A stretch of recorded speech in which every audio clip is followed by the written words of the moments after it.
Yeah.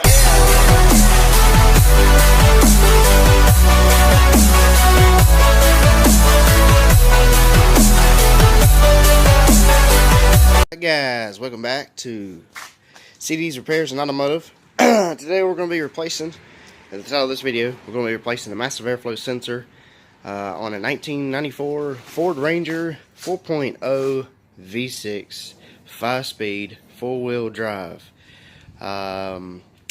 Same goes on any of the Ford Rangers, Ford Explorers, the Sport Track with the 4.0, and even on the 3.0 and the 2.4 4-cylinders, or 2.3, sorry. So, tools you're going to need are an extension, which is what I'm going to be using, and a ratchet, and a 5/16 or a 8 millimeters, same thing. You'll need an air filter because more than likely when your massive airflow sensor goes out, you might as well go ahead and put an air filter in there while you're in there. That's just common sense. Part number for the massive air is 74-9504. I believe it was around $81 and some change. Got it at Local Parts AutoZone. Now, a quick brief about these. They're very, very sensitive. Do not damage the screen at all. You can take these sensors off and you can clean them with only massive airflow sensor cleaner. Do not use anything else.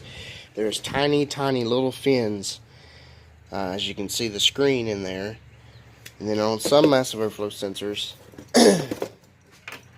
there's little fins that stick down smaller than my pinky, that you got to clean, that will get debris, dirt, or whatever on them because of either lack of maintenance of changing the air filter or just dirty by driving it, mileage.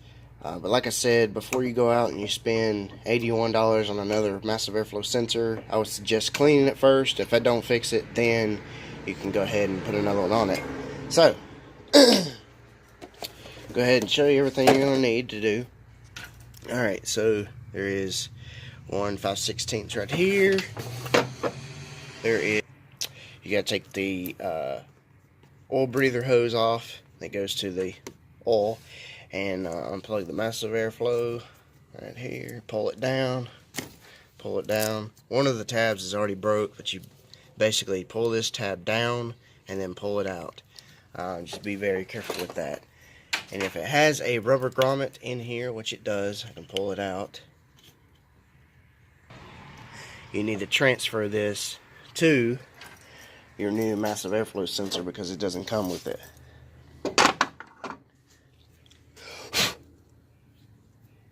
Somebody's been in here before.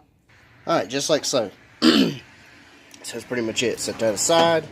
Don't damage it. Don't drop it. Alright, so take this 5/16 nut loose and take the whole tube off. And then we're going to take there's 4 bolts that hold it on. One there, there, down there, and then on the other side. And then the whole massive airflow sensor comes off. Alright, if the camera would focus. Air tube intake is off.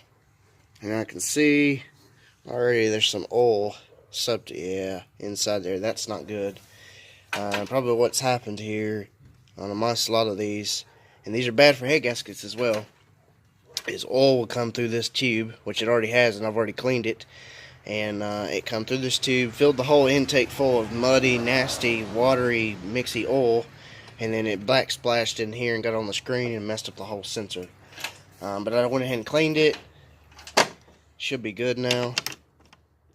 Go ahead and take these bolts off, and then go from there. Okay, so now you got it all set beside each other. Make sure everything's correct. Everything's the same. Everything's facing the same way. You don't want the airflow facing the wrong way.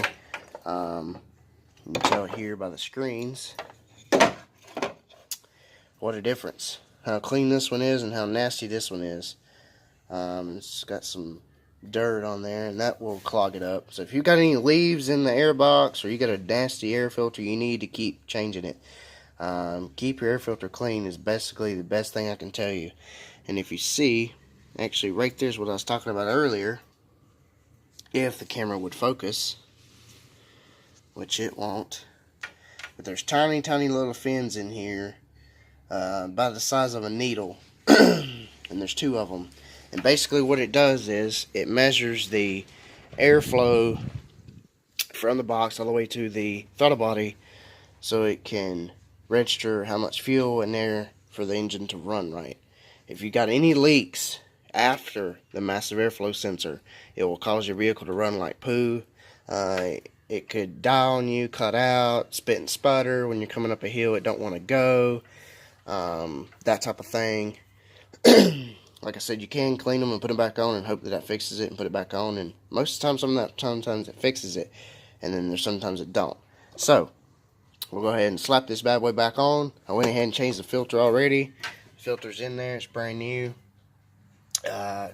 It's 2 5/16 or flathead that take the whole air box off, and somebody's already been in here because they broke this, so make sure you be careful when you're changing it. And the gasket surface, if yours is tore at all, you can get some of this gasket maker and you can cut your whole self gasket out and make a new gasket to put on.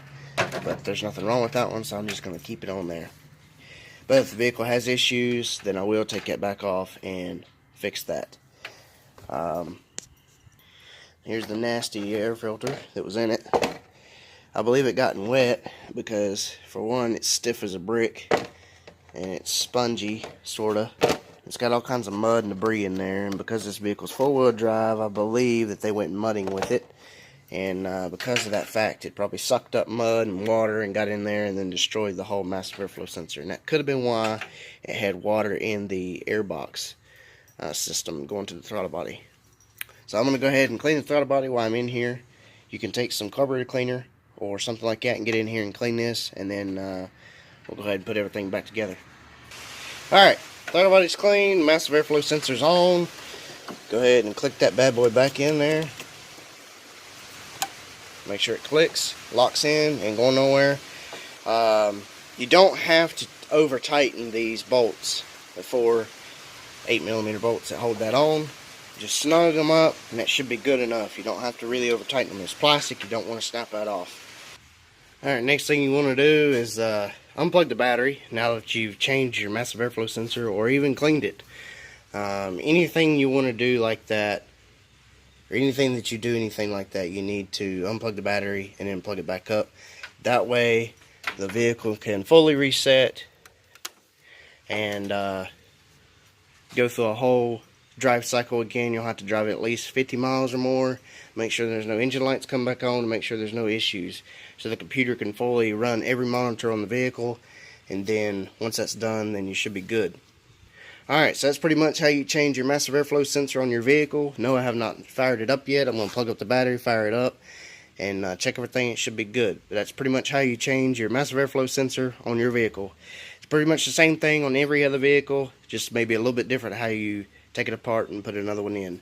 If you like this video, please give it a big thumbs up. And if you haven't already, hit that subscribe button. I'd really appreciate it. If you have any questions or comments, leave them in the bottom. I try my best to get to them. Make repair videos just about every other week, whenever possible, whenever I can. Right now it's pouring down rain, so got to put everything up. Thanks for watching. Stay tuned for more.